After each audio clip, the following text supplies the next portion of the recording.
Can we just actually go through this again? Because there's multiple channels talking about this now. Professor Tim Wilson has been covering it a lot. Andy the Cabby, he's got a lot of subscribers. Verbs. Plenty of channels. The Spectator. Now, this, if I am lying, then indicate where I'm lying, right? It says, in the Representation of the People Act, 1983, broadcasting from outside the United Kingdom, right? Now, this provision of this act comes from previous acts, and some of them are still in effect in other laws, right? And this broadcasting from outside the United Kingdom here, right? The broadcasting from the outside the United Kingdom includes if you are making use of any equipment for sending or receiving a signal broadcast which is situated outside the country, right? You can be sat in England, right? Mogg is in London, as far as I know, in GB News headquarters.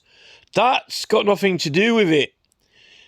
YouTube is in San Bruno, California, and all of its servers and equipment are in California. And when the camera films Mogg, it goes into the computer and it goes to San Bruno, and particularly when they upload their videos and save them, when Mogg is being watched back on YouTube, it's from America. And even when they go live. So I know that GB News aren't only on YouTube, they're on some other channels and stations which are British, but we're talking about YouTube here, right? Now, the fact is that it does make use of equipment which is situated outside the country, and if they're monetized, or if they're getting any money, from YouTube, that money is coming from a foreign company for services as well, right? So broadcasting from outside the United Kingdom. Now, it says that so let me just say this as well. The wording on the offence, right, is a little bit different for this provision from outside the United Kingdom. It's a little bit more stricter in its definitions and terms than the other legislation. And this is why when it comes down to YouTube, which is an American company which has got servers in San Bruno, it does use this legislation. So on Rees Mogg, now, Ofcom have got all these policy clauses and advices, but it's not the legislation or law. And whatever legislation or law they're basing their policy on for enforcement is not the full law, the whole law, and nothing but the law. It is a small snapshot at most of the legislation. So Ofcom are disregarding a lot of legislation, and then Ofcom end up going in front of the Select Committee for Digital Culture, Media and Sport, and they're questioning Ofcom, but they are not acknowledging all of the law and the full extent of the law. Now, I believe that the Department of Culture, Media and Sport, which consists of Conservative and Labour members as well, I think the Secretary of State for Culture, Media and Sport, the Prime Minister, previous Prime Ministers, and the current Department of Culture, Media and Sport have an interest, a personal interest in the political parties, in the ministers, and in the department that in modern times, with modern innovation and technology and modern television, they just want to be on TV. And they're not happy being guests on news programmes or even being guests on any programme. At the moment, social media is very, very influential. It's highly influential all over the country. And we've got a hell of a lot of Facebook groups who are opposing councils in legal matters, planning applications, petitions. So that means that they're creating community groups on Facebook for opposing council authorities all over England, saving trees, protecting woodland, and various things. I could throw a bunch of names of groups at you. There's loads. Now, in order to be successful and to operate properly, you've got the Public Meetings Act. That was repealed, but it's still enforced through other acts, through at least 2 other acts, Representation of the People and Public Order Acts, right? At least 2 acts. Now, that law makes it a crime to break up meetings. Not just if you swear in a meeting or misbehave, or if you you aren't stopping other people from participating or giving evidence in the meeting just if you swear or if they don't like you, right? So, in order for it to be an offence, you've got to be sabotaging the meeting or preventing other people from taking place or laying evidence and transacting, right? There's a brilliant video which demonstrates the model and basis for this, but it's an American video in, I think it's Columbia or somewhere, Colorado, in the Stop Cop City campaign. It's a brilliant video. There's this girl and she's giving evidence in the council and she's swearing and all sorts, and that the chairman is trying to calm her down, but she's still giving her evidence, and they acknowledge that he cannot censor her speech no matter what language she uses. She's giving her evidence, right? And that's under the First Amendment, but it demonstrates what it takes really for you to be disrupting. If actually you are just being yourself in your own character and you're not preventing anyone else from participating and you're not sabotaging the meeting and you're giving your evidence, you're not actually breaking that law, the Public Meetings Act. In fact, if you are removed or if you can't lay your evidence, then that's breaking the law. So it's a great video because it shows how the Public Meetings Act should be being used. And it's critically important online, on Facebook, in groups. And there are loads of administrators breaking this law, actually criminal. And Facebook are actually facilitating it and encouraging it. And Facebook themselves also remove people and material as well illegally. Like Mark Zuckerberg admitted that he removed some political material. But it's not just political, actually. It's not just constitutionally protected. That actually protects all public meetings. It doesn't have to be for a petition, So now, the problem is that it also applies to YouTube because YouTube's got a community section, and you can, if there's another person, another group, people can talk and discuss things, meet in the comments in the community section. That's what it's for, a community meeting. It's a meeting of minds to discuss matters like serious matters. So you can meet through YouTube and videos backwards and forwards, really. A virtual meeting, when someone puts a video, then the other person watches it and responds and replies. So you're actually meeting over the internet. So YouTube as well, Neil Mohan and Paul Groves, right? Now, how do the government, so the law's being broken by YouTube and Facebook, right? Now, as we speak.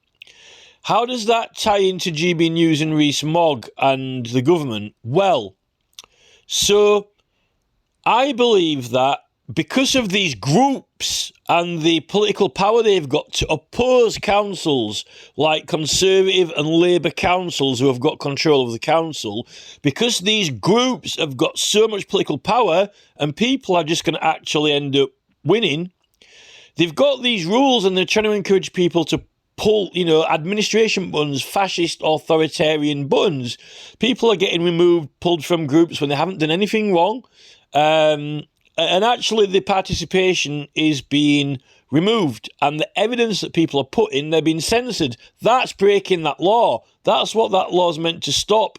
them censoring your evidence and removing you from the group.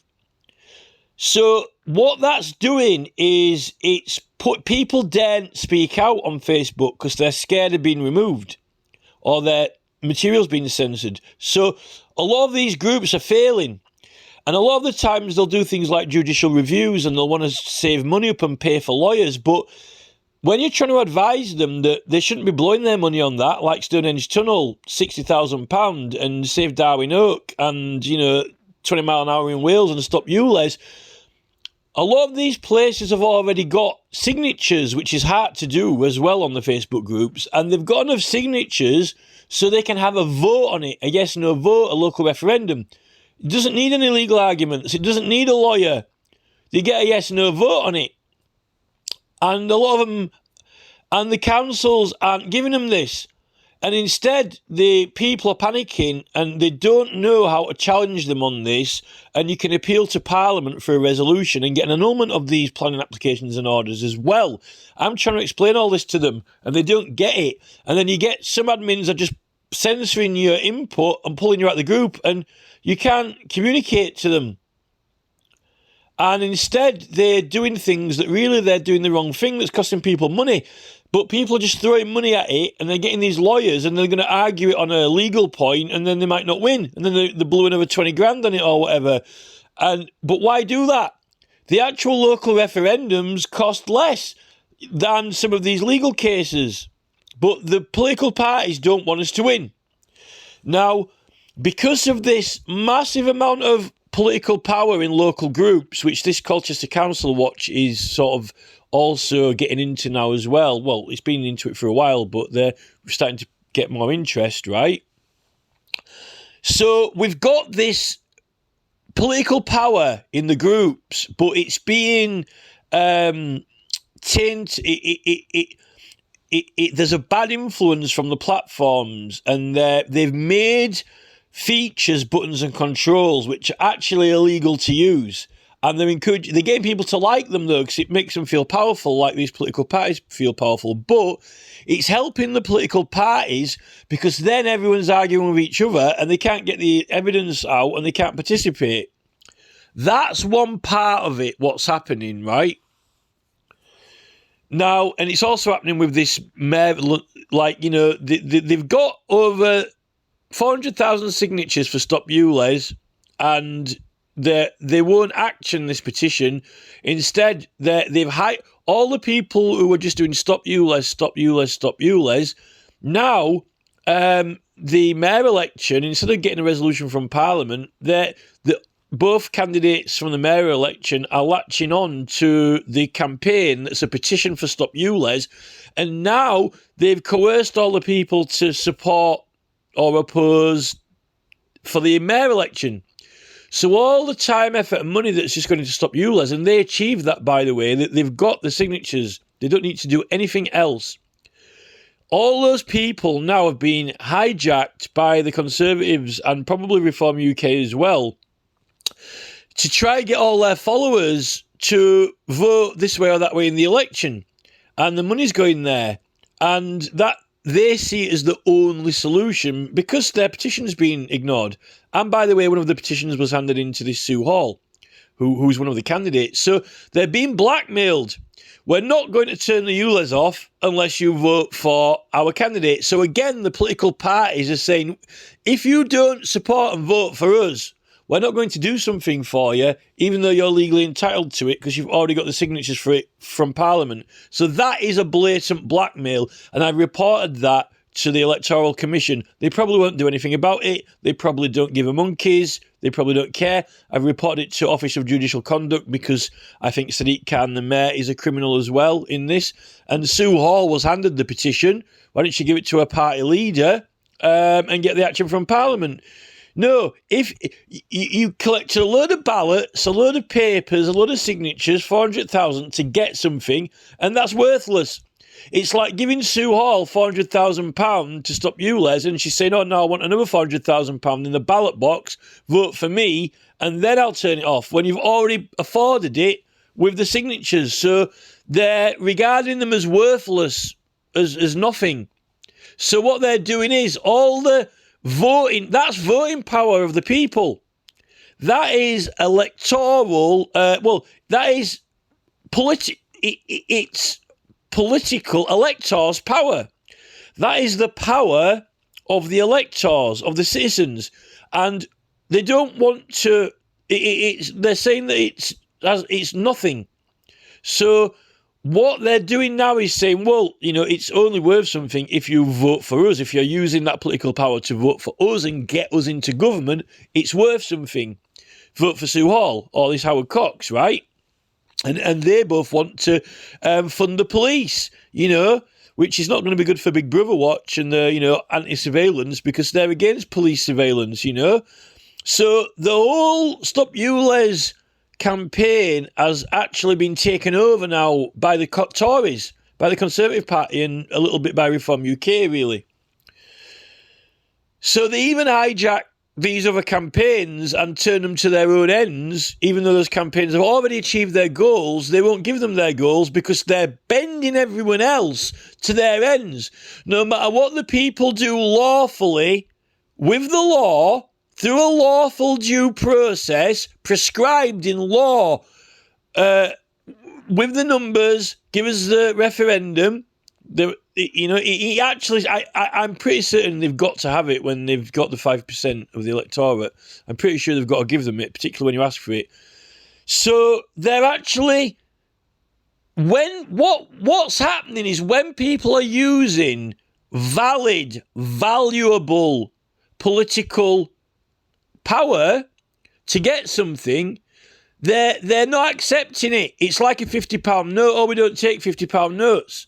But if you pull a £50 note out and say, oh, instead of getting this or getting that with it, I'll get Sue Hall elected or Sadiq Khan, then suddenly, oh yeah, we take them now, we'll do it. That's effectively what they're doing. But worse than that, in a lot of these local matters, they're doing the same, and then they're making people get lawyers, and that costs more money than what it costs for the local referendums, right? And local councils are going bankrupt now because they've blown all the money on doing the town centre up again and again and again and again and again. And they've approved loads of planning applications, which has made millions for builders and investors. That none of that money has gone to the community. It's all gone to private people and companies, right? And ruined areas. And then the councils are having to sell off all the local amenities and all the very nice things the council have got. You know that Sam Copley went to Australia, came back a multi-millionaire and bought our entire county nearly, gave it to the council, gave it to the people. Now, years later, our council is bankrupt. Someone bought the entire area, gave it to our council, to the people. All these beautiful assets we've got, museums, historic buildings, parks, right? And our council has blown it up the tube and spent it repeatedly, obsessively and excessively greedily with the town centre, while it's approved the destruction, packing in, filling in of the surrounding area, which was beautiful and had some very charismatic and beautiful places. And then it's blitzed it, shrapnelled it. It's got a big concrete mixer and it's poured it on everything that's beautiful and filled it in so no one can see anything or look anywhere. The place is a tip. And then it's going to sell the town centre off to China now, to the, social point system China, after it's blown all the money. And now it's saying, oh, we're bankrupt. So after Sam Copley buying the area and giving it to everyone, the council has blown it all and now selling off all the nice things, which people will end up developing, knocking down and demolishing, probably. So, and when we're all trying to do something about this through political power, they're saying, oh, it's not valid. It's got no value to it. Now, in order to stop people using these Facebook groups and YouTube and the videos, these political parties, the Conservatives and Labour, desperately, fanatically trying to get control, regain control. Remember, they only used to be guests on programmes to answer questions, right? When Rees Mogg appears invited onto a television programme, we elected him. No one would know who he was or be interested in him unless he was elected. They wouldn't even know he existed. The awareness of who he is on the merit of the electors. Now, they pay him to do a job, go into Parliament, right? Go to his constituency office, turn up to open a swimming pool. He's paid as an MP for a job. Part of that job that he's paid for by us is to turn up on television and answer questions. What are you doing in government, right? Let us know what you're up to. Why are you doing this or that? Answer the questions, then go away, right? We pay him for that, and he's got the privilege of being known who he is because we elected him. Otherwise, the station wouldn't care who he was, right? Now, what's happened is these parties and the government and Department of Culture, Media, Sport, all this cool social media, YouTube, the future, Innovation Technology Centre, and all this fantastically amazing stuff is no good to the government and the ministers unless they can be on there, unless they want to be part of it. They don't want to be a part of it answering questions under the scrutiny of the BBC and programmes. And this is where they've broken the law now with Rees Mogg. And it's not about being this type of programme or that type of programme, which is what I'm going to get into with this piece of writing here, right? And I believe the Prime Minister, the Department of Culture, Media and Sport, the Secretary of State for Culture, Media and Sport, the Select Committee for Culture, Media and Sport, and the Conservative Party, they want MPs to be able to be on TV more and highly prolific, and they need to compete with popularity against all these other channels or they're going to lose their influence because they haven't got control of the main TV stations anymore. It's all independent.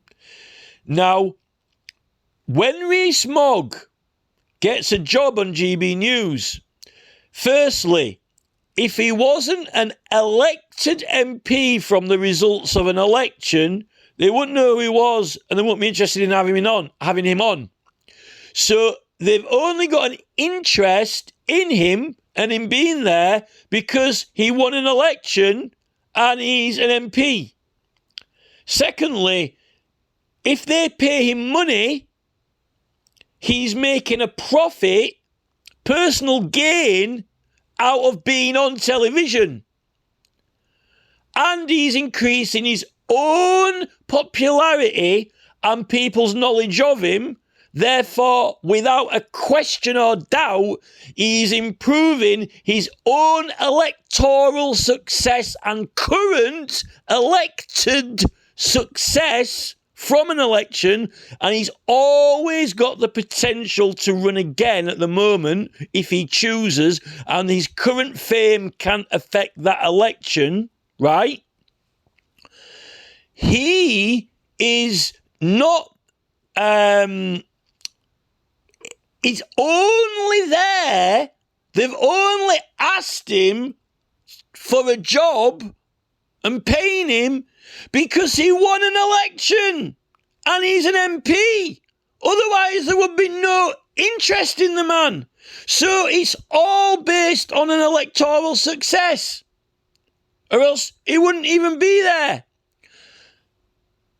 And when he appears as an MP, it's taxpayers' money. And there are some questions on MPs' expense. MPs for the job is not taxed. It's like, non-profit. When MPs do things, they don't pay tax on things. So when he appears on the programme, we're paying him to appear on the programme on government. He's not taxed on it because it's non-profit, it's government. But he's getting known a little bit only because we paid him to go on there to represent us. He's getting known a little bit, but he don't pay tax on that. Now, when he's getting known for being on there, when we haven't paid him to turn up, he's getting paid and improving his own profile, celebritism, He's being celebrated. When you're a celebrity, you're being celebrated. When you're an MP answering questions, you're not there to be celebrated. You're there to answer freaking questions and tell us what's going on in the government and then get lost, right? You're not there to be celebrated. You're there to answer questions, right? When they're paying him to come on to be a presenter, a host, he's becoming celebrated. They are celebrating him. Therefore, he's increasing and gaining his popularity and being paid for it and getting a reward for it. And he's paying tax on that, right? How is that lawful? Because in his elected MP position, he's gaining electoral success in his elected position through celebrityism, fame, and demagogueness. What he's paying tax on it. So it doesn't fit. It doesn't work. Because his presence on there, he's not only gaining electoral advantage, he's actually making a personal gain out of it privately, and he's paying tax on it. Otherwise, when an MP turns up, they're not paying tax because it's non-profit, and we pay them to go there. That's the key difference. And they're trying to worm their way, snake and wiggle their way onto there because they're losing the influence of the public, and they want the influence over the public. Now, the problem is, look at George Galloway just whooped the last election. He got over 6,000 votes. I don't think he would have got that many votes if he hadn't got his own show and popular as well. But I'm not going to point the finger at Galloway at the moment. That's a separate issue. He's not being paid like Rees Mogg in exactly the same manner, although it's without a doubt that his celebrityism from his programmers, well, those are the results. What happens when you get to have a program is that what happened with Galloway. So there are questions there. I'm not pointing the finger at Galloway, but it needs to be said. It has to be said because there's an effect and a cause, and it was a major effect. And they've got us. It's problematic because they've got MPs that they're putting us in this position. So they're getting MPs they're getting MPs from all sides and throwing them in the cockfighting pit. And then when we complain about pointing the finger at Mogg, then it's too late. They've messed it up, and they haven't changed the law yet. And we need to get a grip on them. And I think these major political parties have had it because they've cocked up. And they're already... Now, David Cameron, MP, and Sir Nick Clegg, Deputy Prime Minister of England, Boris Johnson, Liz Truss, Rishi Sunak, all Prime Ministers, right? Now, this has been planned and strategized for a long time. Now, I'll tell you that the government are behind it and responsible because they've been having meetings with the select committees, and the departments have been having meetings with Mark Zuckerberg, Sheryl Sandberg, all of the YouTube. It wasn't Neil Mohan at the time. It was that Susan, whatever she's called, that Polish name, right? These big platforms are meeting with governments. We know that with Joe Biden. And 77th Brigade and Battalion are put in force, and they've been telling them to do this and telling them to do that, taking things down illegally, like Big Brother Watch have investigated. And Nick Clegg, the Deputy Prime Minister of England, has left government, Deputy Prime Minister, and got a job at Facebook as Global President. And Facebook are encouraging people to take down groups and remove people from groups and censor material in groups. That's highly illegal and highly criminal. And Nick Clegg's at the flagship with Mark Zuckerberg. Now, if that isn't the government having a direct influence on social media and even affecting other people so they can participate fully, or they're too scared to participate fully, or they're being censored or removed, then I don't know what is. So you've got this attack on groups that can be MPs and parties while they're trying to get themselves into the limelight to get more fame and popularity because they're going to lose otherwise, illegally. That's what's happening. And that's what... There are corrupt and illegal practices, and there's a Corrupt and Illegal Practices Prevention Act, and there are illegal punishments.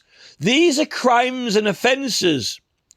And the crimes, punishments, is that they lose their seat in Parliament, they can't stand again in another election, and they lose their vote. They're not allowed to turn up at a polling station and vote again. Those are the punishments for these crimes. They exist. They're in the Corrupt and Illegal Practices and Representation of the People Acts, right? So for Mogg, there are consequences because these radio and broadcasting offences are giving him an electoral advantage. It's like cheating in an election. You can cheat in an election by actually physically intervening in it with like papers and ballots, but affecting your popularity or someone else's through broadcasting is also cheating in the election. It's still classed as cheating in the election, just through a different method, right? That's why the broadcasting is an offence and a crime for Mogg from Ofcom. It's not a fine. I don't know where Ofcom have got these fines from. Where have they got these fines from? A pamphlet. Some pamphlet the government knocked out and gave to Ofcom and they go, have a pamphlet. It's not a pamphlet. It's legislation of acts of law. Law. Offence. Representation of the People's Act. Public Order Act. Public Meetings Act, right? Now, in the first Public Meetings Act, there's a second offence. There's only one section in the Act, one proper section, 1 and 2, right? Now, 2 was that it's also an offence if you encourage, provoke, incite other people to remove people from groups or prevent them from giving evidence in public meetings. So if you're actually getting other people to break meetings up, pull people out of meetings and censor them. Now that provision looks like it's been repealed, but there are some discrepancies and there are some mistakes in the legislation, it appears, from the repeals, right? And that needs checking in the because it refers to one act in a certain section, and when I scroll down there is no section. It doesn't go up to that number. It stops at like 87 or 97, and I'm looking for 98 or 89, and it doesn't go that far. And I'm like, well, where it's just referred to this act. Where is it? Unless it's another act. There was 2 dates, but sometimes the date is like 1 year next to it. There's something going on with the legislation.gov website. There's things they don't want us to know. So we need to find out about that legal discrepancy in the repeals and amendments of the public meetings, how it's gone through the other acts. But I will say this. If the first Public Meetings Act was still in force exactly as it is, but now, not only would it be illegal what many of the admins are doing on groups, and Facebook themselves removing things and people, and YouTube as well removing videos and meetings and people from community section, right? Not only would YouTube, Facebook, and many members who they're, given facilitation to break the law, the government would be breaking the law because they've been meeting with Facebook and YouTube, and they've been conjuring up these platforms and regulations and ideas, how they should be run. They've been advising them and guiding Mark Zuckerberg and the platforms. And Nick Clegg, who is Deputy Prime Minister, is now leading one of the platforms, or was global president of one of those platforms, right? And then he's popping up with Mark Zuckerberg in a virtual meeting. Hi, Nick. Hi, Mark. How you doing? You know, it'd be alright if someone pressed a button halfway through that meeting. Then they'd be complaining, wouldn't they, if the anonymous were hacking them halfway through the meeting and breaking it up. Then Zuckerberg would be complaining, oh, that's a corrupt and legal practice, you're interrupting a meeting. Then they'd be bothered. Nick Clegg was Deputy Prime Minister. Now, you can't tell me that the government isn't involved and actively directing with 77th Brigade as well how these platforms are being run and encouraging and inciting it. They like it. And Biden. In fact, if Biden was in England by that Public Meetings Act, Biden would be a corrupt and illegal practice, and you can't use privilege to evade the prosecution. And Biden would, if he was in England, he'd probably lose his vote and could never vote again. So, this is it with Mogg as well. It's not separate, the broadcasting issue with Mogg and Ofcom, to the groups and platforms, because on the video platforms, you can have meetings and you've got a community section where you can have community meetings. As Facebook and YouTube aren't that different because of the comments and the community sections, right? Got groups or threads and comments. It doesn't matter. In fact, Mark started his new threads platform. So I don't know what John Kennedy, Senator John Kennedy, was doing when he had Mark Zuckerberg in front of him, but he was being soft. It was almost like a tickling match, you know. You got Senator John Kennedy in the Senate. He's tickling Mark Zuckerberg, you know what I mean? Pushing my buttons, pushing my buttons, pushing my buttons. He literally gave him a fairground ride. And then Zuckerberg's like laid back there, like cocky as hell, going, yeah, whatever, you know. He had written him off there and then. He wouldn't have walked out of that Senate without handcuffs on. He would have walked out of that. Well, he would have been taken out of the Senate, handcuffed, and gone straight into a prison car if Zuckerberg had walked out of there. By that, if that act of law was still in place.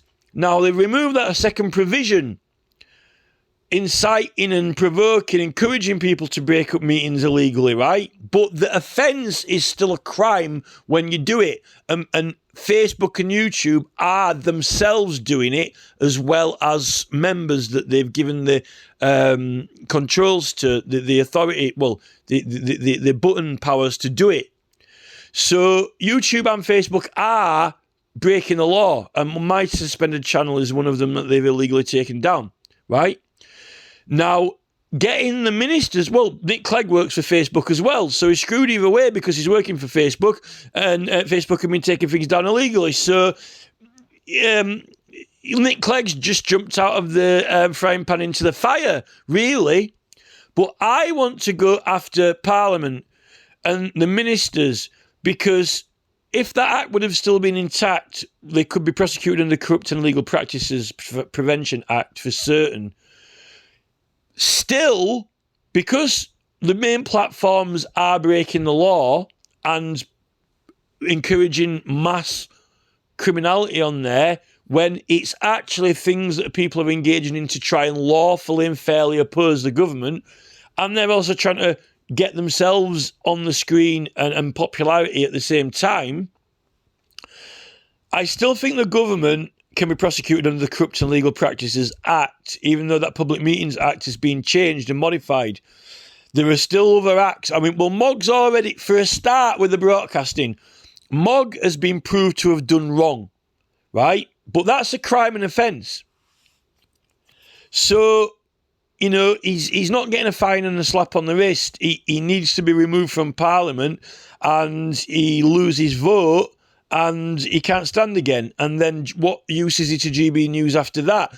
An MP that's been thrown out of Parliament, that has lost his right to stand again, and he can't even turn up for a vote. So what use would he be to advise anyone on voting in England if he hasn't got a vote?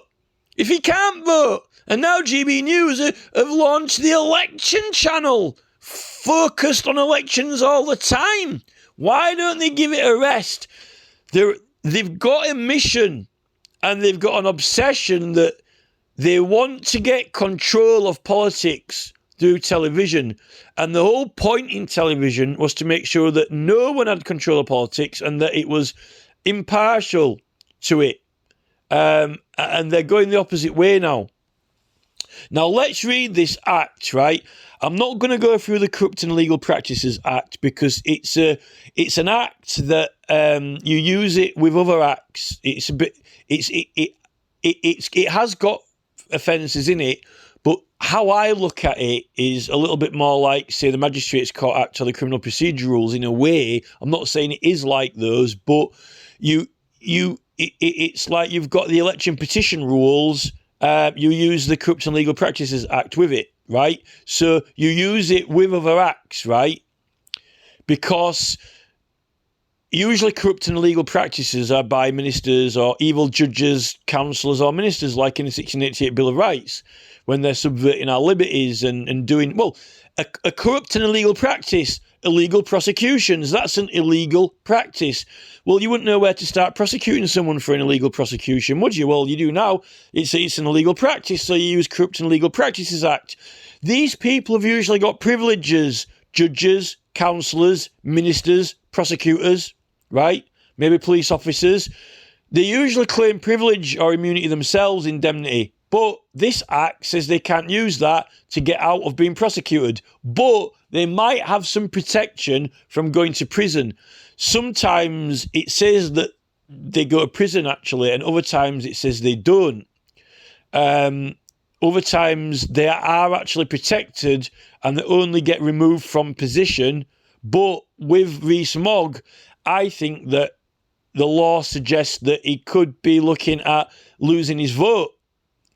Because what the illegal broadcasting actions do is they affect elections either way. And that's the same as, tampering with... The way it's seen in the law is that tampering with ballots and elections physically, you're messing with them over the airwaves, right? That's why you're not... So it's still messing with elections. That's why it's corrupt and legal practice. Now, we'll go through this legislation here. There's other acts, but this is my favourite bit of the text because it's more it's wider spread. It's got it includes things that may or could or are likely to influence elections, like you being a celebrity or getting famous out of something.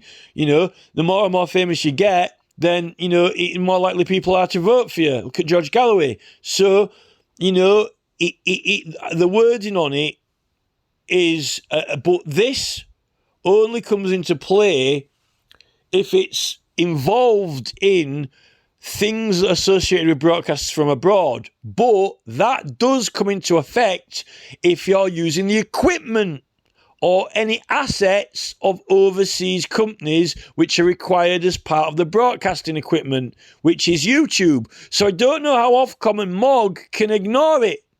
It's impossible for them to ignore it. And I don't know whether, you see, I'm complaining through the Judicial Conduct Investigations Office because I've learned that from the High Court and from the Lady Chief Justice, you can complain about Parliament through the Constitutional Reform Act, Section 5, representations to the House of Commons. And really, the chairs of the committees really is a judicial position because in the privileges, in the petition committee, they've got powers like summons and subpoena. So it is like an Inquiries Act or a little tribunal or a little court, the committees. It's got power of Parliament. So really, you should be able to complain through the Judicial Office of Conduct, and you can. And the thing with Mogg is if Ofcom aren't going to prosecute him, who is? I mean, if the police going to turn up, the police couldn't even successfully prosecute Lord Hindfield or the CPS, Turns out that Lord Hindfield couldn't be prosecuted in the Crown Court. But if he is, why wasn't he put into the High Court in the first place through corrupt and legal practices? And then you wouldn't have had that privilege argument because it deals with it. And this is my argument against Jeremy Johnson KC, who is dealing with the Julian Assange case. He's got a paper, Observations on behalf of the House of Lords, which is all about privilege when the Lords, but that's already dealt with in the election petition rules and through the Corrupt and Legal Practices Prevention Act. It's already got process and procedure to deal with privilege and how it's dealt with. So What the Crown Prosecution Service are doing popping up like some marmot in Southwark Crown Court with Lord Anningfield with Diddley Squat beats, the mind boggles. This is the same level of incompetence that Max Hill has got with his Angela Ditchfield case when he's prosecuting for criminal damage in the High Court. Oh, we can go to the High Court now with Angela. Let's take Angela straight to the High Court, after she's been acquitted, but we'll take Lord Hanningfield there, When it's a statutory instrument that is, allowing her to paint on walls because it's using the enactment of the 1688 Bill of Rights, and you get an annulment of that instrument against you, even though, you're exempt from it. Same thing, whether it's an annulment of the instrument or the instrument says that you're exempt from the instrument, either or, same thing. That's how it works. That's how the 1688 Bill of Rights works through most instruments, obviously except when it's corrupting illegal practices, But the thing with that is that they're bringing a case in the first place. But anyway, so what it comes down to with Ofcom and Mogg is this. It says that, and we've established that YouTube is overseas. It has its servers, its disk drives, its sending and receiving apparatus are in America, and they are being made use of to get Mogg onto YouTube and playing back. So there's no doubt about that. You can't, unless, how can,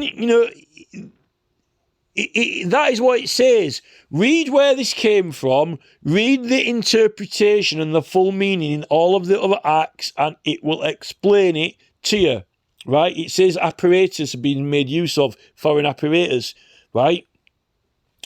No person shall, with the intent to influence persons, to give or refrain from giving their votes at a parliamentary or local government election. It doesn't say which one, though.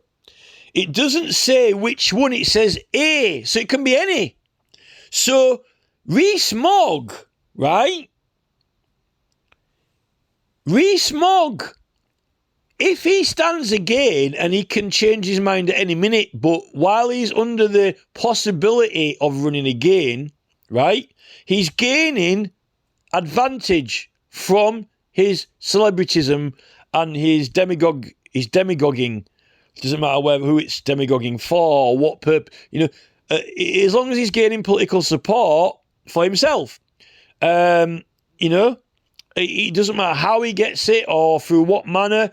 We can argue about the meaning of demagogue, but it just means following, right? Political following.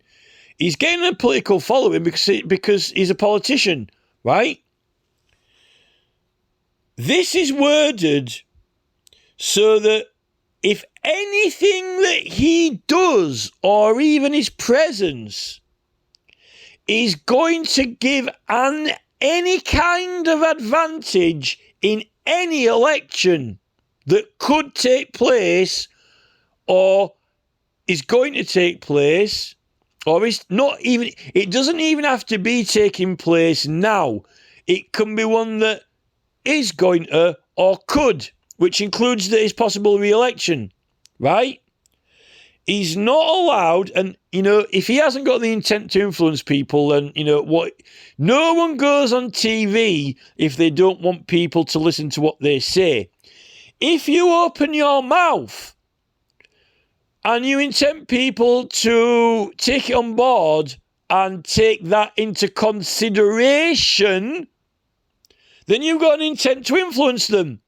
Because when you even give two separate opinions to go think about, then you've given someone to think about, and when they make a decision, then you influence that decision when they make it, because you got them to think about it, right? Either way. So, Rees Mogg would have to be a mute program.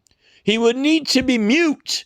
It would have to be mute. You'd have to be mute and blind for it to not somehow affect you in any election. Given the fact that he's a Conservative, he's well known for advocating national conservatism, and he's now becoming a household name and character of vast popularity. And we know what happens with that with George Galloway. They thrash people over double with over 6,000 votes. as if they are, rowing against Oxford, while Oxford have got a lead weight in their boat, or he's like going downhill quick in a go-kart while they're walking up a hill. It thrashed them. Votes at parliamentary or local government election include or aid, abet, counsel, or procure the inclusion of any matter relating to the election in any programme service. Well, the Conservatives relate to the election because they're standing in it, right? Any matter. So, that even includes the policies. So, Stop You, Les, is something that Sue Hall, it's one of her main points that she's running on to get elected. That is a matter relating to the election because she's banking on getting a load of votes from people because she supports it. Now, if that isn't a matter relating to her election, I don't know what is. You have to be retarded. You have to be intentionally pretending to be dumb or dumb, right? If Ofcom want to pretend they've just walked to have surgery and had 3 of their lobes of their brain removed and say they don't understand it or it's not relevant, right? If you operate on the subject and remove things from it, then you can't say they're relevant if they're gone. But yet, Mogg isn't. Mogg is talking about the whole thing. Even Donald Trump, he's talking about current affairs and things that are happening.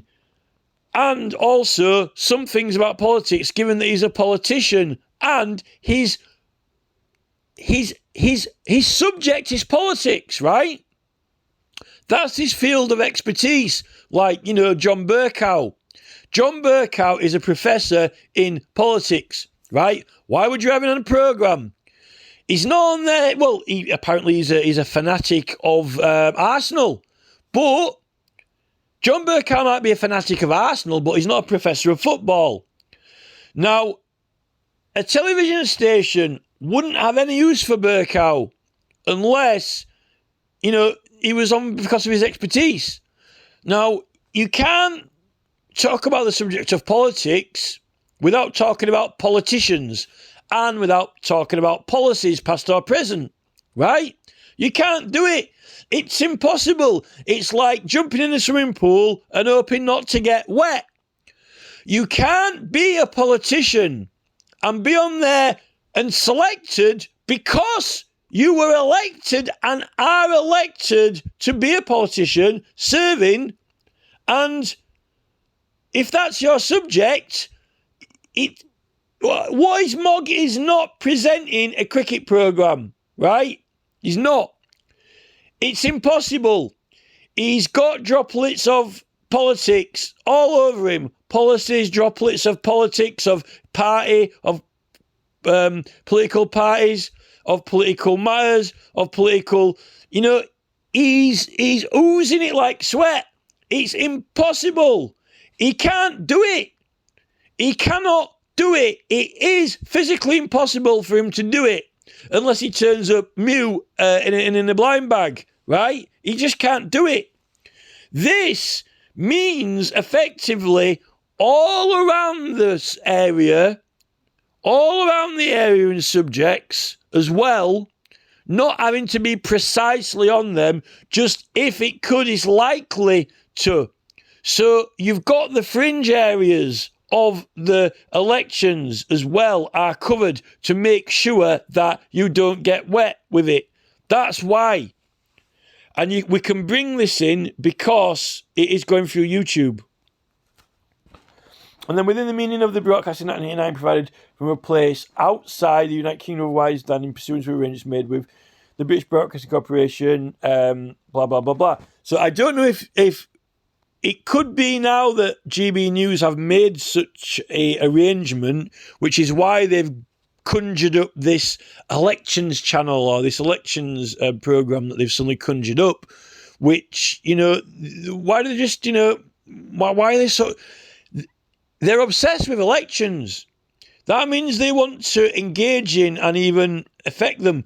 Why are they so obsessed with them? They've got Tice on there. They've got Mogg on there.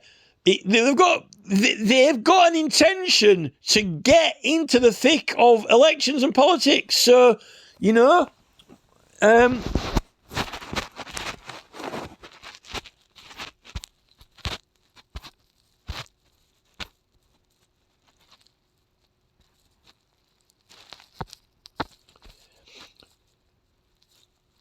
for the matter to be received by that body or contractor and retransmitted by that body. So, YouTube retransmit things from servers because everything's stored on servers. If you want to argue that it's not radio, but I don't think that this is limited to radio. You could probably write off my entire conversation, but I'm quite certain that this means any equipment that is to send a signal, whether it's a Wi-Fi, internet, or radio signal.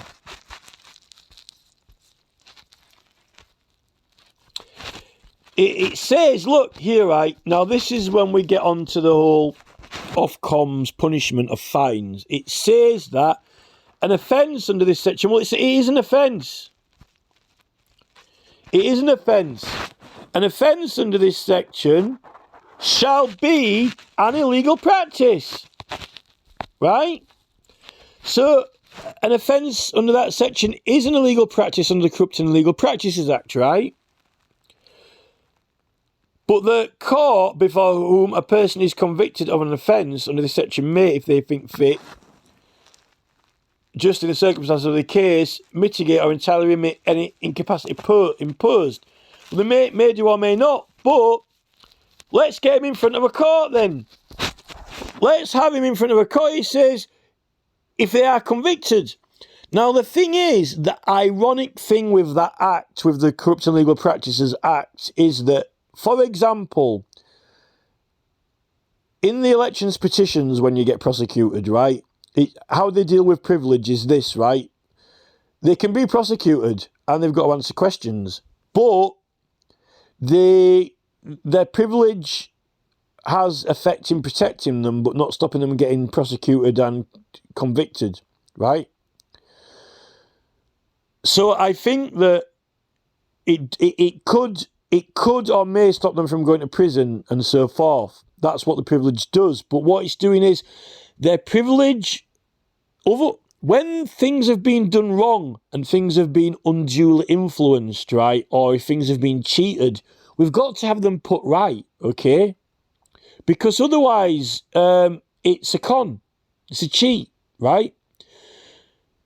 So they've got privilege and immunities, but we've got to have things done properly and checked, or else, it's all a con and a cheat. You can't have it like a crooked fairground because then nothing is fair, is it? It's unfair. So this law makes it so we can properly investigate it and find out what is meant to have happened correctly by the rules, right? And, there are some... It does say that these people, some of the penalties are that judges can be removed from the register in certain things, and, MPs can lose their seat in Parliament and not be able to stand again for an election and even lose their vote in elections. And really, if they've been doing these practices and they're found guilty, then so should that happen to them, whether they do not go to prison, at least the people have got some sort of justice. Hanningfield did go to prison, remember, and then later on he's got this exclusive cognizance, which I don't know where Jeremy Johnson KC pulled that paper from, but reading it now, I'm scratching my head going, what is he doing in the Crown Court? And why is he using privilege for an excuse for Crown Court? In fact, why wasn't Jeremy Johnson saying, well, why isn't he in the High Court? the Crown Prosecution Service didn't really have any reservations or delaying getting Angela Ditchfield into the High Court. So why wasn't Hanningfield in there under the Corruption Legal Practices Act for his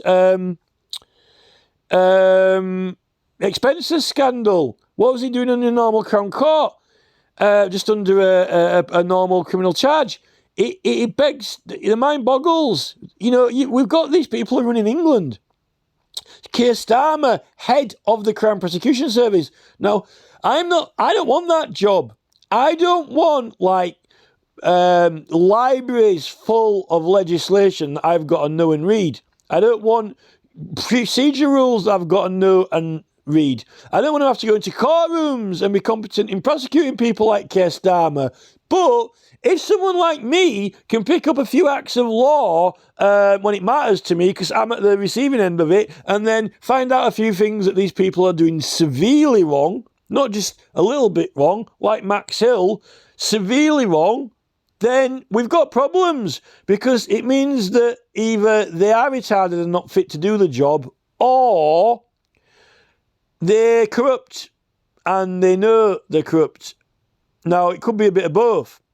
With the CPS, that Tumultuous Petitioning Act is important because they repealed that when the CPS were formed, which is ironic because just when probably the time when you need it. Although they adopted assisting offenders, which is kind of relevant to it.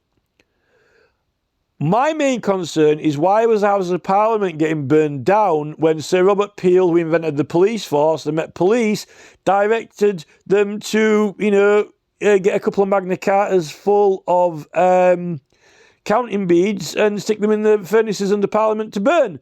It was his idea, and probably King William as well. And why is the Knights of the Order book, which is relevant to Peel getting knighted, full of scenes where there are rooms above and below each other, which could easily burn down and get some fire?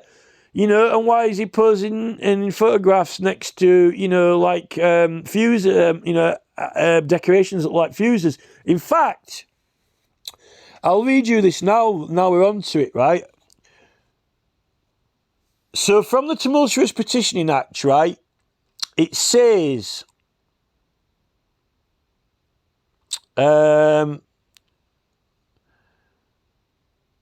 whoever 600. There's a sentence or a line in this Tumultuous Act as well. Now, we know that all the petitions from the House of Commons got burned in that fire in Parliament just after the Met Police were formed. And we know that they were trying to stop people bringing prosecutions themselves, and they had the common informers as well. I think they burned down Parliament on purpose. I think that they did it to destroy all the archives and petitions. And that Knights of the Order book has got all the scenes in it where what could have given them the idea for it, because when you look at it, you're like, this is almost like what happened to Parliament, It's almost like it gave them the idea for it. I'm just trying to find this. There's a word in here. I'm just looking for a word. I might have to pause it because I don't want to have you waiting while I'm looking for this word. Right, I found it. So there's this.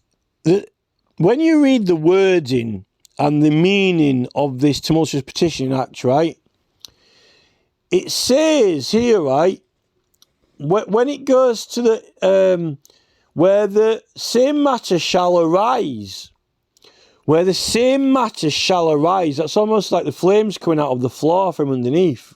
When they noticed that it was smoking and getting hot.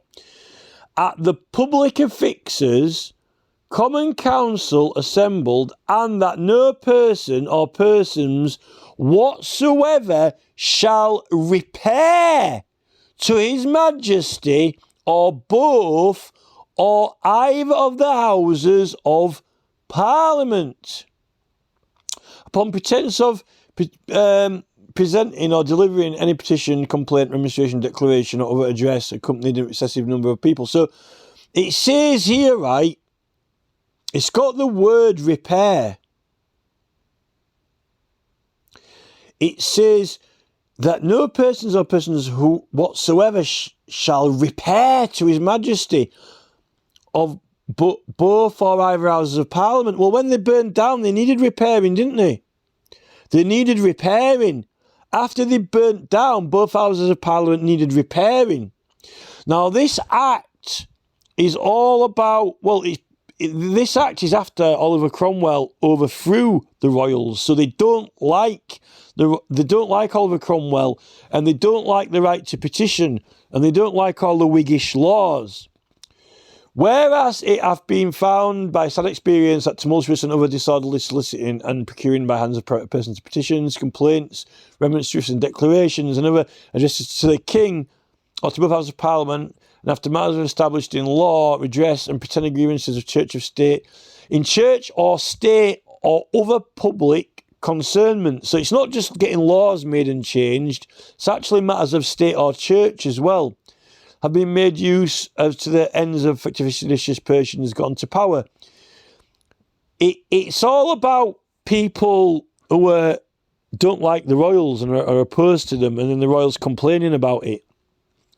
I think Sir Robert Peel and King William, I think that they burned down the Houses of Parliament and orchestrated actions to do it. And the timing of it couldn't be more, they've just invented the police force, and they're wanting to get rid of private persons bringing prosecutions. They want it to be under control of the police. And all of those House of Commons petitions all got burned. And they set a precedent because it's House of Commons is a higher jurisdiction, and that sets case precedent for many matters that appealed to the House of Commons as well. We don't know if many acts of law got burned and what other copies were left, I don't know where they kept them all, but, maybe they could have amended or cheated some of those, but we've still got the Tumultuous Act and the 1688 Bill of Rights. I think they would have burned that if they could have done. I think they burned down Parliament, and I think that it's evidence of terrorism from the establishment. And then it's ironic that all those House of Commons petitions got burned, a large portion of the history of England and famous cases, all the Cromwell stuff from the archives that the King won't have liked. And then we've got this Tumultuous Act still, but then they modify it in 1967 with the Criminal Law Act, but then they fully repeal it in 1986, which is just as they have made or just invented the Crown Prosecution Service, and they pull the Tumultuous Petitioning Act, which the thing is they'd made some amendments to it in 1967. When this assisting offenders is also invented, which is important because later in 1985 and after, the CPS adopt assisting offenders from that act. Now, the changes to the Tumultuous Act is that it's claiming they're changing the word court for quarter sessions. But we thought that the quarter sessions are very old and ancient, and they're some of the courts where evidence of petitions were from. Right? But it's saying that under the quarter sessions were only put there in 1967. Now, I've got a graph or chart somewhere which tells me, hold on a second. It's looking like the quarter sessions continued until around I've written down 1971 here, but it could have been 1977.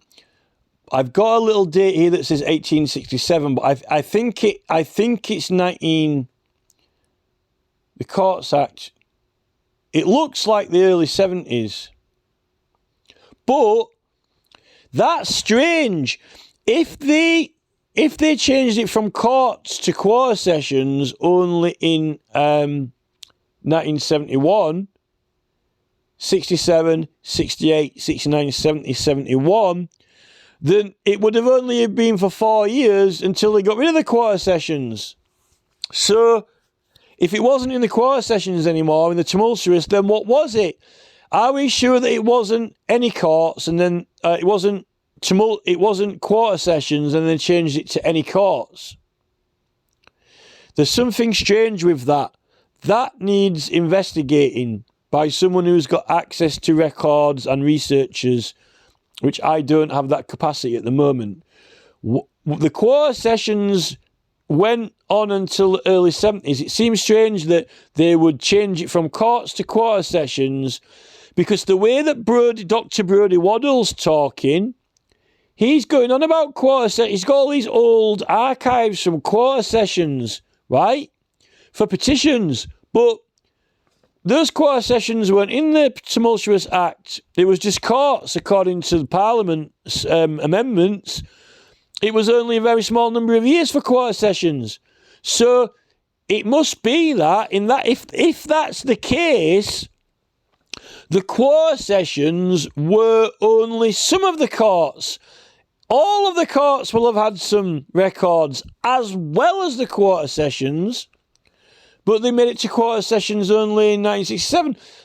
Maybe someone's been destroying and erasing a lot of things the whole time going. Why would they make it? Maybe the quarter sessions are the only ones they had left at that time. So then they changed the act to it. So if people are sniffing around looking for it, then it looks like it's quarter sessions. We need to find out the very, very, very, very... we need a copy of the Tumultuous Petitioning Act, how it was written. We need the actual act. Someone's got that actual act. Unless that burned in Parliament. But no one seems to... Everyone goes in to see the Bill of Rights, the 1688 Bill of Rights, have an actual look at it. But no one seems to go in there to get the Tumultuous Petitioning Act out, the original one. The prosecutions in that act also, depending on how you want to interpret it, the narrower interpretation could be only offences if more people sign petitions without going to court first. But it could be interpreted as prosecutions that anything to do with the petitions, anything connected with them, facts and circumstances connected to them with prosecutions, right? Could mean that. And if it means that, then it's relevant, because then we're looking for special procedures if there's any crimes and offences, right? But the thing is, you didn't have to go to the courts if you had under 20 signatures. Only over. You could go straight to Parliament. And they've got this committee of motions of grief and petitions. So they would have all the petitions, but they all got burned, didn't they? A lot of them. So I think someone knows something who was writing these acts, like the Petition Election Rules and the Corrupt and Legal Practices Prevention Act. You've got these special proceedings, and they've got these for... It's a civil proceeding. It's a civil court with a prosecutor. Why would you have a civil court with a prosecutor? You know, in the right to petition, when it says all prosecutions against you are illegal, well, if you were getting prosecuted, it would be illegal, wouldn't it? So the prosecutor would be committing an offence. So if it was a prosecution against you, that would be illegal on the prosecutor. So if you turned up in a civil hearing, it's not a prosecution. But you've got a prosecutor, peculiarly, but they're trying to find out what happened and what's going on to establish facts, you know, what should be being done. Like in an election, if it got done wrong, you're establishing who did really win the election, right, to prove it. You've also got excuses. Now, all through the law, it says without reasonable excuse, without reasonable excuse. Well, you've got an opportunity to give that reasonable excuse in those special proceedings, because it says, oh, we've got a special slot, a special procedure where we hear excuses. So, like you know, in normal proceedings, like, you know, mitigating circumstances or whatever, maybe mitigation is excuses, but it's set under excuses without excuse. You know, if you're doing things, oh, I was doing it for my petition, you can say that's an excuse, or, you know, I'm gathering evidence from a petition, or I had to get these documents or whatever. Those would be good excuses, but when you acknowledge, the thing with all these special proceedings is you're acknowledging there is an election, or you're acknowledging there is a petition, you're acknowledging that someone was doing something in a legal proceeding, right? and you're challenging that legal proceeding. Not it's just like Tom, Dick and Harry turning up and then here comes a policeman and arrests them, takes them off to court, criminal damage, prosecutor, this is it. Extinction Rebellion are banging on about all their political causes, but no one is... Well, I did in mine. I had a civil hearing in my procedure rules, so... I had a civil hearing, but I didn't know all this at the time. And if I had have done, I would have a hell of a lot more to go on, and I think I would have definitely chewed through it. I would have got it with what I know now, because it's that there are things that I know that judge that he just did not he just didn't have a foggiest clue about the existence of. Well, he might have done, but I doubt that he. I don't think that he was an election. I don't think he's on the election petition circuit. It's a little bit more of a niche. I will give him that he probably did. It's unlikely that he was well versed in the election petition rules. Although I know that he will know about assisting offenders because the CPS uses it. He should have known about that. And that's what I ended up pulling him on, because he said that I was investigating a crime. And as soon as I'm investigating a crime, then I can use the Criminal Law Act 1967, assisting offenders. Oh, that's funny, because that's what the CPS use as well when they take someone on to investigate something. But my investigation, I'm doing the investigation. It's not your investigation. It's not CPS's. This is my investigation. This is it. So,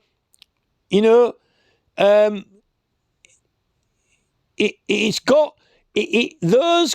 Well, the thing is, if your petition is a grievance and complaint to the government through a case to either Houses of Parliament about some grievance or wrongdoing in government, what you might want a public inquiry for, like mine, then the actual your complaint, the grievance, the case, the accusation. You're the witness.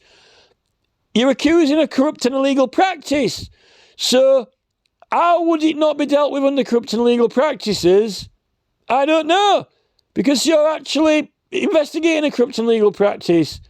It's your case to investigate one, So you're acting like a police officer, really, which is, assisting offenders. So that's the indemnity. You're the witness. Particularly if you're the one investigating it, it's self-explanatory. I want to know what was happening through the 1950s, 60s and 70s with this tumultuous petitioning act when people were getting more than 20 signatures and people were going to courts. And if they're only going to quarter sessions, we should have some modern quarter sessions for the 1950. Well, apparently, according to Parliament, to the amendments that legislation.gov have cited, the Tumultuous Act didn't say quarter sessions on there originally, just said courts. So there could be any courts all over the place. It's claiming that they changed it in 1967. So 68, 69, 70, 71. So there's only about 5 years, if that, possibly, of the quarter sessions. So it's misleading, because that Brodie Waddle has got these quarter sessions. He said Dr. Brodie Waddle, who's transcribed whatever petitions are left, or not all of them, but enough of them so we can read a lot of them. He said that he's got quarter sessions, House of Lords, Privy Council, petitions transcribed, right? He says he agrees the House of Commons ones got burned. Now, depending on what the original wording of the Tumultuous Petitioning Act is, if the original wording isn't quarter sessions, then we shouldn't be looking in quarter sessions. We should be looking through all the court archives, which might be more of a needle in a haystack. They might have even been destroyed, and we don't know where they're being held. So you don't need to look in quarter sessions in that case. So Dr. Brodie, I don't know if Dr. Brodie Waddle is aware of that or not, or if he overlooked it. He's been looking at a lot of things, but he's not a lawyer, he's a historian. Why was the Tumultuous Petitioning Act pulled in 1986 when the concept of Crown Prosecution Service. When this Corrupt and Legal Practices Act is being used before the CPS, they only had prosecutors turning up for prosecutions, and I think that they were just kind of lawyers or barristers used by the police until they had their own proper department, right? But so there were certain civil proceedings for these elections and petitions where they would call a prosecutor or they would get a prosecutor, right? Which was peculiar. But since the CPS, no one in the CPS really coming out of university, unless they've been there since cobwebs, none of them have encountered the Tumultuous Petitioning Act. And I don't think they're teaching them it at university. It only appears twice as a repealed act or an amended act in the Criminal Law Act and the Public Order Act. I don't know to what extent these graduate prosecutors have to read law. If you get a master's degree, I don't know if you have to know off by heart all of the amendments of every single one of the criminal acts, like Criminal Procedure Rules, Magistrates Court Act, all these Criminal Investigations Acts, blah, blah, blah, blah. You know, there are hundreds of them, if not thousands probably. I don't know if they have to learn all the amendments and changes. If they've read the word Tumultuous Petitioning Act and like, oh, it exists, then we can start pulling them on that. They know more about it than they're letting on. And well, they know more about assisting offenders than they're letting on. But I don't think they've quite, I don't think that the Crown prosecutors have quite clicked onto the fact that Parliament burned down and documents and evidence were lost when the Met Police was formed, give or take a few years. It was happening with Sir Robert Peel, who was attributed to inventing the police in its current form. And they weren't very great fans of petitioning because Oliver Cromwell removed all the royals, right? So, and then the Crown Prosecution Service being conceived of is almost like a celebration of saying bye-bye to the Tumultuous Petition Act completely. So we definitely are using it after then. And they're not giving us a handout or helping us. They're not helping anyone out with assisting offenders unless they want them for their cases, not for our cases. Yet when we're pursuing crime and investigating crime, we have got such rights and privileges. But they don't. The police don't want to entertain our rights and privileges, you know. So that's where I am with it. And I've ended up getting to this from Rees Mogg and from Ofcom and from broadcasting and from Parliament.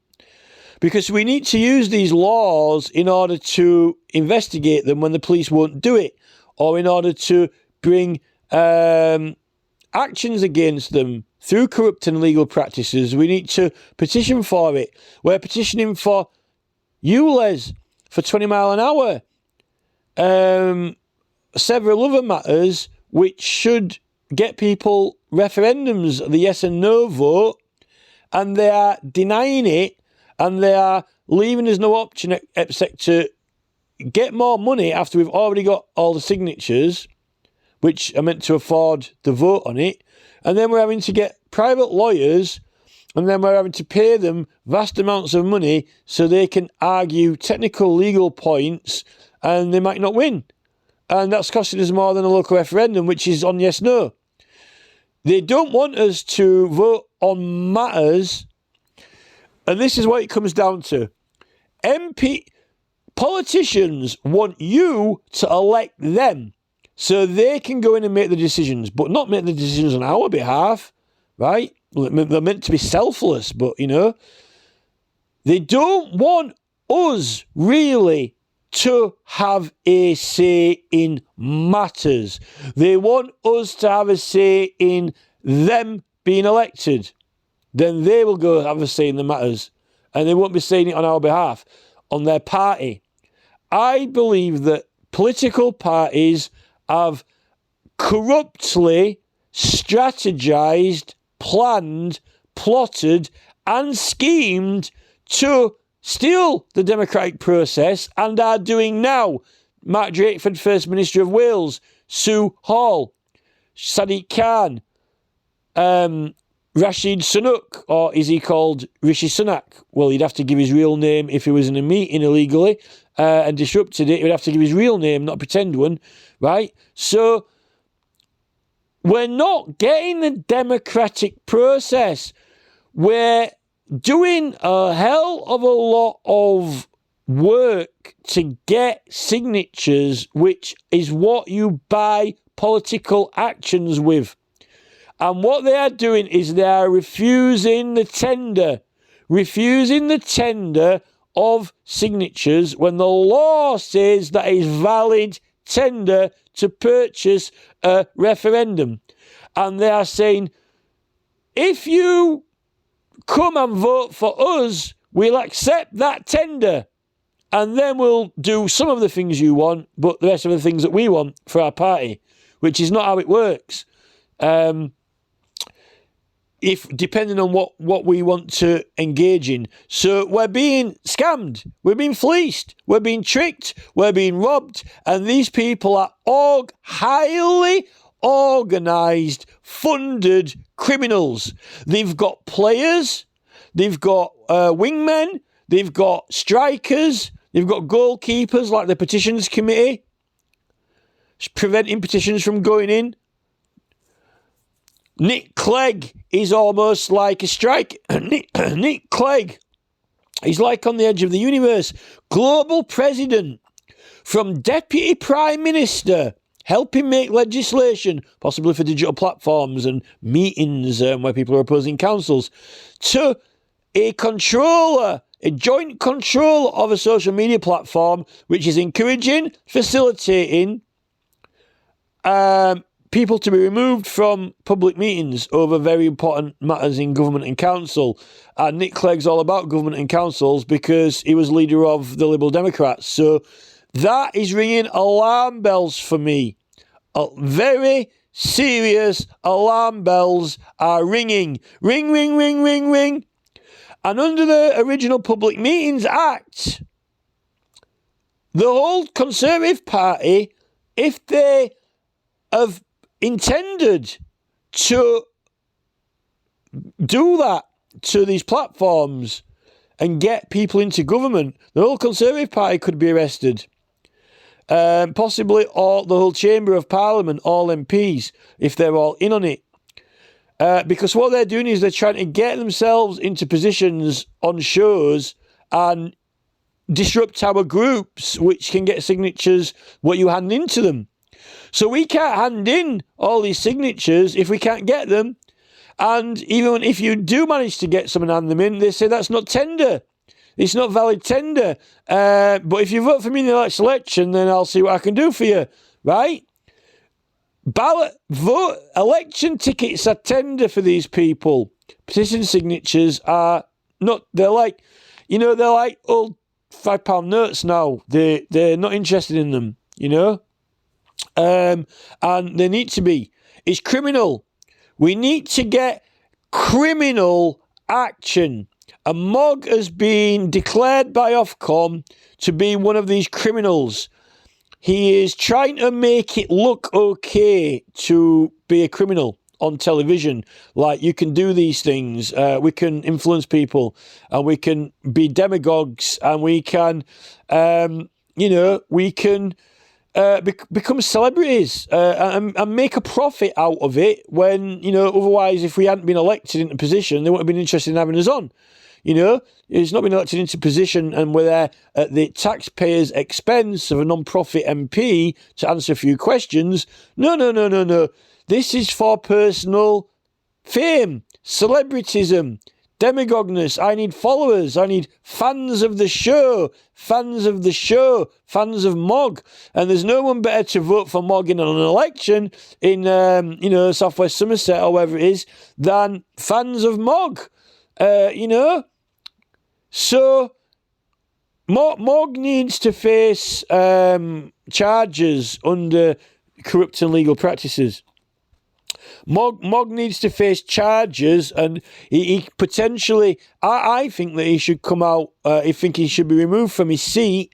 He shouldn't be able to vote again. He should lose his vote, not even in Scotland, in Aberdeenshire or wherever it is, traditional seat. Not traditional seat when he can't vote, but, and he shouldn't be allowed to be elected again. John Bercow got treated, worse than this. Mogg needs to face criminal charges as an example, and then we'll see if GB News are interested in having him on presenting. The political presenter who can't vote. He's illegal for him to vote. He's lost his vote in elections. That would be something, running an election show when he can't vote. Well, at least he can't influence his own vote because he can't turn up to vote. This is the thing.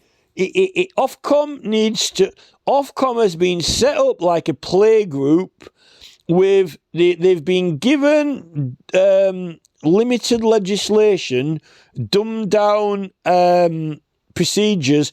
They've been set up how I think the police have been set up. So they're not quite savvy with the facts. And then, I don't even think Ofcom, they're not even prosecutors. I don't even, who are Ofcom, who are Ofcom referring it to for prosecution? They're meant to investigate it, right? If Ofcom are the ones who investigate whether they have or haven't done something wrong, like the police, then, but where is the, CPS to Ofcom? Are Ofcom replacing the police? Do they pass it to the CPS or to the Judicial Conduct Office? Mogg can have action taken against him in Parliament from JCOI through Constitutional Reform, Section 5, Representations of Parliament. I think that's what it's for, to be honest. Parliament is an authority. The Petitions Committee have got powers for subpoena and witness summons, so it's an authority.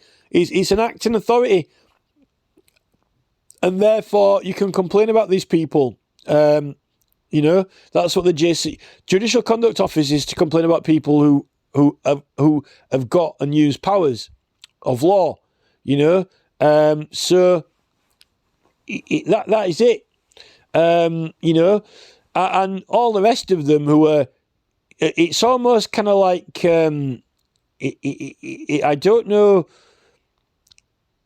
they've got hell of a lot of politicians already in there that are questionable, and they've got people liking them, and they're hoping that, there's so many of them that once they've got the ones in that people want on their side, they don't want to get them out. So it's like you're all in, it's all or nothing, isn't it? Because of technology, they love the media. I don't think that you would be an MP if you don't like being famous, but there's different types of fame. There's the tax man, the electricity man, the postman.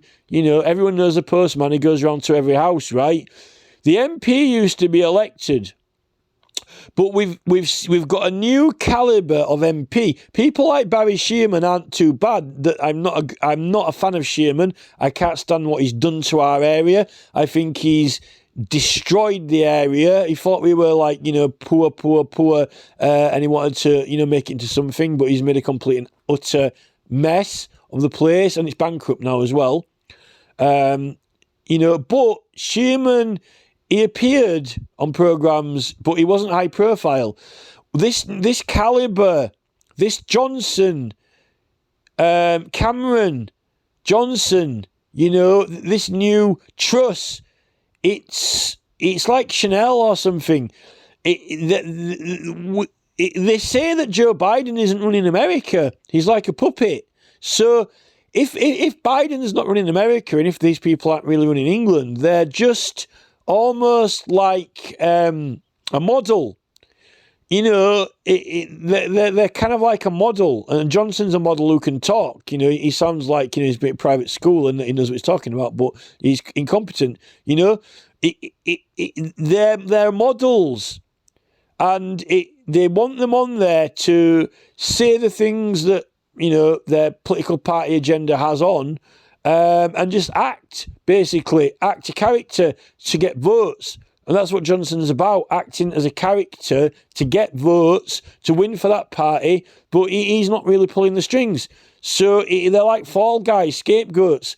And now that they've got some competition up against them from, individuals, whoever, Jeff Buys Cars, Andy the Gabby Cabby, Vobes, Neil Oliver, Brand, it's fair game now. And they actually they don't want to fall into slot with their own piece of the fair game pie.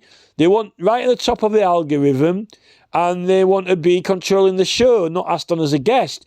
They actually want to be almost like the ringmaster of the whole thing, which is what Mogg's attempting to be the big top, the ringmaster of the whole thing.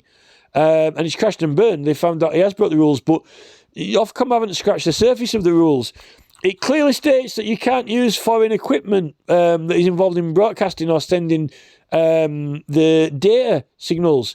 So how can you use YouTube? And it's around the subject. There's absolutely nothing in this clause whatsoever that it matters what type of program it is presented or framed as, or whom the person is. It doesn't matter what position they are, if they're elected MP or not. So this actually would probably put a lot of other people in the crime as well, because a lot of people are affecting elections now, But you're in the same situation with the Facebook groups, where people are getting pulled out of meetings illegally or censored from laying legal facts to help the group because one person doesn't like it. That is the level that we're on. All these crimes all over Facebook and YouTube, which the platforms themselves are also guilty of these crimes. Why didn't they think this through properly before? They could have done it, but instead they thought, right, this is a great opportunity to change the world, change the social culture. We can everyone get a handle on each other, which that's illegal, and we'll force people to be obedient, but really everyone then is going to be obedient to the government. So they just wanted to get everyone under each other's buttons and then us under their buttons, like there's always a bigger button. And then no one can even actually help each other or engage because no one wants to talk to each other. You do something or say something the other person doesn't necessarily like or get it, and Mark Zuckerberg's like, block them. Well, I'm in a meeting. It's for council planning. Block them. Zuckerberg. I think that John Kennedy was tickling him with a feather duster when he was in, the fucking Senate. It's like Zuckerberg sat there like he's Tom Cruise or something laid back. Hey, I'm Mark Zuckerberg. Hey, Senator, lay easy on me. And the fucking Kennedy's tickling him with a feather duster. Like, ooh, pushing my buns. He shouldn't have even walked back out. He shouldn't have come out of that building. He should have come out of that building in handcuffs in the back of a police van. He's been illegally removing people from meetings that could potentially even collect signatures to change the law on his platform, But then when you do get those signatures, then the MPs, the ministers are just saying, they've got old £5 notes, they're no good. There's no tender. We need you to stick in a ballot box. If you write Liz Truss on the old £5 note and stick it in a ballot box on voting day, then it's worth something, I think that's the thing with Rees Mogg. If you hand a petition in to Rees Mogg of 400,000 signatures for Stop You, Les, he's not interested. But if you get out a pen and write on Rees Mogg for MP, then it's worth something. Sign it, lick it, seal it. And that's the difference. On the bit of paper, they don't want you to write down the things that they don't want to do. They want you to write down their name on the paper, and that's the difference. And they're criminals. They've orchestrated it. They have strategically planned it. And if you're telling me that the Deputy Prime Minister of England, Nick Clegg, is not on Facebook Global President, or wasn't, for the purposes of controlling and setting up the platform, and if that's got nothing to do with MPs trying to influence these platforms and sculpture them, then you're a liar. I mean, we need criminal action. You see, these laws that would actually stop them from doing it and actually make them criminal, like that Public Meetings Act, they're removing it and changing it, so then they're less liable. Although I still think the platforms are acting criminally within that law. You see, if that first Public Meetings Act was as it was originally enacted, we could write off, you could get the entire Conservative Party could be arrested, because they're trying to, they're acting, they've got MPs in Parliament trying to get their colleagues onto television and meeting with these platforms to encourage this censorship and pulling of people out of meetings so then they can't beat them. And that's coming from the Conservative Party and Labour Party. If that Public Meetings Act would have still been in force, I think you could have even said that the political parties were trying to encourage people's private independent meetings to be broken up so they couldn't beat those parties, and they were sending their representatives who are MPs into Parliament to make sure that it all goes through the Select Committee for Culture, Media and Sport, short of sending Nick Clegg, the Deputy Prime Minister of England, to sort it out. So, you know, that's where I am with it now.